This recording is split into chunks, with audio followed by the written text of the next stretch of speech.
De volta com Opinião no Ar, vamos então à nossa pauta número 1, fazer contato com a Alemanha, onde está o economista Pacelli Lucco. Pacelli, bom dia, muito obrigado por participar mais uma vez do programa. Bom dia, muitíssimo obrigado também. Parabéns a todos aí pelo Dia do Repórter, né? Aqui, boa tarde, já quase 4 da tarde. É aquele bom dia, quase boa tarde, como diz o nosso Lacombe, que na quinta-feira estará de volta aqui comandando a bancada do Opinião no Ar. Pacelli, uma primeira pergunta, evidentemente, qual é o cenário na Europa nesse momento, especialmente na Alemanha. As medidas de lockdown foram estendidas até o dia 7 de março, num momento em que a Angela Merkel passa por um desgaste, pelo menos é isso que eu tenho lido na imprensa internacional. E também queria te pedir para você atualizar a gente um pouco sobre essas notícias de que o estudo que baseou o próprio lockdown, a extensão do lockdown nesse momento, pode ter sido encomendado. Exato, né? Aqui a gente tem, de fato, uma queda da quantidade de contágio, a gente tem começa a ter uma queda realmente da quantidade de morte. O lockdown, apesar disso, ele foi estendido para o dia 7 de março, como você falou, e não é que aparentemente os documentos eles foram encomendados, eles foram de fato encomendados, né? O Ministério do Interior daqui da Alemanha, chefiado por um membro do partido, irmão do partido de Angela Merkel, Horst Seehofer, você conseguiu pegar uns documentos que mostram que esse ministério ele pressionou os cientistas, e assim, não poucos cientistas de várias universidades, de vários institutos de pesquisa, para poder dar o resultado que ele queria. E as palavras usadas no documento que vazou é que nós queremos que vocês entreguem esse resultado para que a gente possa justificar medidas repressivas contra a população, para que a população tenha um sentimento de não poder fazer nada, de impotência, para que a gente consiga justificar esse ataque aos direitos fundamentais aqui na Alemanha. Amanda. Oi, Pacelli, bom dia, ou quase boa tarde, né? É Amanda. Bom dia, quase boa tarde. É uma denúncia, é uma investigação, os e-mails que foram apresentados, essa troca de e-mails, eu acho que de fato é muito grave, né? Qualquer coisa que jogue uma sombra de dúvida sobre os métodos adotados para fazer o lockdown, sem dúvida é grave. Agora, a minha questão é o seguinte, isso aconteceu em março do ano passado, né, Pacelli? Eu queria que você explicasse um pouco mais o cronograma. De fato, um lockdown mais rígido na Alemanha foi adotado, acho que março, abril, maio, algo assim. Mas os resultados foram bons, né? Acabaram confirmando de alguma forma a previsão de que isso funcionava. A Alemanha, nessa primeira onda da contaminação por Covid, foi adotada como exemplo por todos os países europeus, né? Entre os países europeus, foi um dos que menos sofreram na primeira onda, tanto por contar com um sistema de saúde muito robusto, como por ter implementado medidas bem-sucedidas de restrição de movimento e também de rastreamento de contatos, né? Essa parte do rastreamento foi muito bem-sucedida, em particular na Alemanha. Então, mais ou menos, porque se você for olhar que as medidas rígidas de lockdown, por exemplo, que foram tomadas nessa segunda onda, elas foram muito rígidas e não tiveram o resultado esperado. Você começa a ter um resultado agora realmente positivo, mas não necessariamente tem a ver com lockdown, tá? A gente tem que tomar cuidado, porque você pode atribuir essa queda, por exemplo, a qualquer outra coisa, porque vários outros países que não adotaram a medida de lockdown tiveram quedas em termos percentuais aqui na Europa e no mundo todo, muito parecido com a queda que houve aqui na Alemanha. Pelas curvas que eu vi agora, a Alemanha está tendo uma queda mais acentuada que outros países, né? A maioria dos países europeus adotou medidas bastante restritivas nessa segunda onda. De qualquer forma, só para deixar claro que essa troca de e-mails aconteceu no ano passado, né? Na primeira onda, no comecinho da pandemia em 2020, não é isso, Pacelli? Exato, troca de e-mail aconteceu na segunda metade de março, se eu não me engano, começaram dia 18 de março com a troca de e-mails.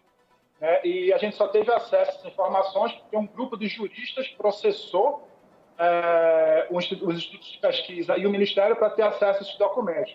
E mesmo assim, né, depois da medida judicial, eles conseguiram esses documentos, e mesmo assim com muitas caixas pretas, né, aqueles documentos secretos, que a gente não tem acesso a absolutamente tudo. Isso é muito ruim, né? Sempre a falta de transparência é grave. Não, eu digo que qualquer outra época aqui na Alemanha, um caso como esse, você teria certamente o ministro pedindo demissão. E dessa vez, estranhamente, a gente não tem nada disso. Pelo contrário, boa parte da mídia aqui demorou muitos dias para divulgar. Pois é. Guilherme. Pacelli, boa tarde para você aí. Eu queria entender algo que se disse muito recentemente, né? Que a segunda onda que a Alemanha enfrentou, está enfrentando, seria bem pior e mais longa que a primeira. E, de fato, como a Amanda citou, a Alemanha, no começo, ela foi usada de exemplo para muitos países, com medidas que até então estavam dando certo. Mas o que a gente se viu daí em diante foram medidas que não surtiram tanto efeito, tanto que a gente viu o lockdown se repetir por mais de uma vez na Alemanha, tanto que foi estendido até o próximo dia 7 de março. Então, eu queria entender de você, de fato, se essa segunda onda e esses casos são mais longos do que a primeira. Olha só, as informações que eu tenho é que boa parte das pessoas que morreram do Covid, as pessoas que realmente perderam a vida e sofreram o máximo, são pessoas que estão numa faixa etária acima de 70 anos, tá? Então, cerca de 89% das pessoas que morreram de Covid ou com Covid aqui na Alemanha, elas têm mais de 70 anos de idade, 89%, quase 90%. E boa parte dessas pessoas, elas já não fazem mais o uso do convívio social que a gente diz, cafés, restaurantes, teatros, cinemas. Então, tudo foi fechado para proteger uma população que já não frequenta isso. Então, você tem aqui na medida do lockdown, um lockdown muito rígido, final de dezembro, começo de janeiro, até agora, comecinho de fevereiro, você tem uma taxa de mortalidade, até recentemente, muito alta entre as pessoas mais velhas, que já eram pessoas que não se aproveitavam desse tipo de serviço. Então, a crítica que se fez muito aqui ao governo foi exatamente essa, que o governo focou muita energia, muito recurso em travar tudo no país, ao invés de se focar em proteger principalmente os asilos. E você tem vários casos aqui de asilos que foram muito bem sucedidos. Tem um aqui perto da minha casa que não teve nenhum caso de Covid, absolutamente nenhum caso de Covid. E é um dos poucos asilos na Alemanha que tiveram esse sucesso, porque se focou nisso. Eu vou passar então a palavra para o Rodrigo Constantino. Esses lockdowns, de fato, serão estudados no futuro como exemplos de medidas ineficazes, de governantes que tomaram determinadas decisões, embarcaram em alguns labirintos e agora não sabem mais como sair deles. Rodrigo? Pois boa tarde aí, Pacelli. Eu quero pegar um gancho exatamente nisso que o Silvio falou até na abertura, né?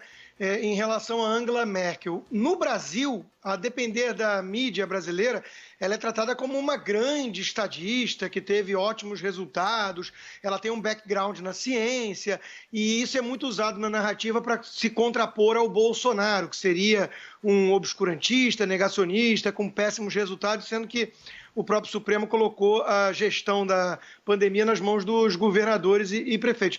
Mas você abre a imprensa alemã, eu estou aqui com a Der Spiegel na minha frente, por exemplo, a chamada hoje é que a Merkel perdeu o seu caminho e sua paciência, né? seu temper, né? O temperamento, o humor dela vem sendo cada vez mais abalado nessa pandemia, porque ela está em confronto direto com governadores e com a própria população, que não daria mais tanto respaldo a ela. Como é que está isso aí? Ela realmente vem perdendo esse tipo de credibilidade? Ela vem perdendo. Se você começar a observar os gráficos das últimas semanas, você tem aí, acho que já em meados, final de janeiro, você tem uma inversão aqui na Alemanha, né? Você tem mais pessoas insatisfeitas com as medidas de combate ao corona do governo da Angela Merkel do que pessoas satisfeitas. Durante toda a pandemia, ela estava bem aprovada e agora inverteu. Outra coisa que a gente nota é uma resistência muito grande à palavra de Merkel. Você tem um cara chamado Armin Laschet, que é o governador do estado de Nordrhein-Westfalen, que foi eleito o presidente do partido de Merkel, com apoio de Merkel, o cara que é tido como o sucessor dela dentro do partido, ele mesmo abandonando o barco, dizendo que a gente não pode mais ter a nossa vida sendo governada pela taxa de contágio aqui na Alemanha. Então, ele está abandonando o barco, tem várias pessoas, vários deputados federais aqui do partido SPD, que é o Partido Social Democrata, centro-esquerda, que governa junto com a Angela Merkel, todos eles estão abandonando o barco e prestando resistência a ela. Inclusive do mundo jurídico, tá? Uma crítica que eu tinha feito, inclusive, da outra vez aqui, uma crítica de um cara que tinha sido membro do STF daqui da Alemanha, mais ou menos, é de que o judiciário está demorando a agir, mas agora o judiciário também está começando a agir. O problema é que, como em qualquer lugar do mundo, o judiciário está sobrecarregado e a resposta do judiciário costuma ser muito lenta. Amanda, Guilherme, mais perguntas? Eu queria saber como é que está a vacinação aí, Pacelli, porque agora tem essa perspectiva, a gente vê realmente que a curva melhorou, tanto de internações quanto de casos, né? Eu olhei essas duas curvas da Alemanha, está bem mais baixa do que outros países europeus, como Portugal e Espanha, que estão, enfim, tem curvas subindo muito rapidamente de novo. Como é que está o ritmo da vacinação aí? Porque, sem dúvida, é esse o caminho para chegar à imunidade de rebanho e voltar à dita normalidade, né? Todo mundo quer isso. Deixa eu ampliar a pergunta da Amanda, Pacelli. Quais as vacinas que estão sendo aplicadas aí no país?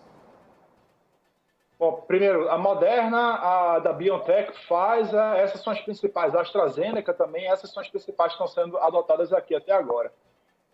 A outra parte, como é que está a vacinação aqui, né? Olha só, a vacinação aqui está também outra coisa que está caindo muito mal para a Merkel, porque a vacinação aqui está se dando de uma maneira muito lenta. Para vocês terem uma ideia, em termos absolutos, o Brasil já vacina mais do que a Alemanha. O Brasil já ultrapassou a Alemanha. Claro que a população do Brasil é realmente muito maior, mas a Alemanha é um país rico, com infraestrutura muito maior, né? Tem tudo a favor e mesmo assim está vacinando muito lentamente.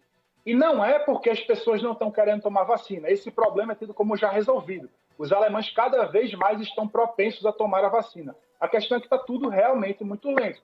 Outra coisa, outra crítica que se faz muito à Merkel é que no ano passado ainda, ela pressionou o próprio ministro da Saúde, Jens Spahn, a delegar os poderes dele para comprar essas vacinas à União Europeia. Por mais que todos os relatórios aqui da Alemanha mostrassem que a União Europeia poderia sim comprar essas vacinas, mas não teria a agilidade que os países individualmente conseguiriam. Então foi a forma de Merkel pressionar o próprio ministro da Saúde para mostrar para a Alemanha um grande gesto da União Europeia. Ô, Pacelli, é justamente isso que eu ia perguntar para você. Então, a Alemanha ela acabou delegando essa função à União Europeia, imprimiu um grande esforço no lockdown, nas medidas de restrição e acabou esquecendo o que seria o mais importante para a retomada da economia, que seria a vacinação? Sim, outra coisa, o próprio presidente, o CEO da BioNTech, que é uma empresa alemã, que foi ela que produziu de fato a vacina junto com a Pfizer, ele falando que nas primeiras negociações que ele teve com o governo alemão, mas principalmente com a União Europeia, ele teve a impressão de que a União Europeia não estava levando o assunto muito a sério, não. Estava achando que era brincadeira. Então, ele tá bom. Então, acabou que essas empresas venderam mais para países como a Inglaterra, que está vacinando mais rápido, para os Estados Unidos, do que para a Alemanha e para o resto da União Europeia, né?